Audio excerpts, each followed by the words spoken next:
आज मी पुन्हा एकदा DN रॉयलमध्ये हायफू ट्रीटमेंट केली.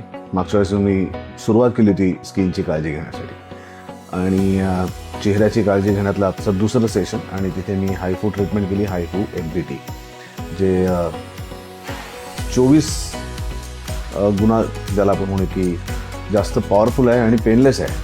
तुम्हाला काहीच करायचं नाही, तुम्हाला फक्त झोपून राहायचं आहे आणि लेझरने ती ट्रीटमेंट तुमच्या चेहऱ्यावरती होत असते. आणि मला असं वाटतं की गेल्या सेशननंतर सुद्धा खूप फरक पडला आहे. अनेक लोक स्वतःहून मला सांगतात की चेहरा असा थोडासा आधी थोडासा काळवंडलेला असेल किंवा पिगमेंटेशनचे मार्क्स असतील तर थोडासा उजळलेला वाटतो आहे आणि आय एम शुअर की या ट्रीटमेंटनंतर पुन्हा जेव्हा मी सेटवर जाईन किंवा बाहेर जाईन किंवा नक्की त्याच्यात फरक पडला असेल तर मला स्वतःला खूप जाणवत आहे.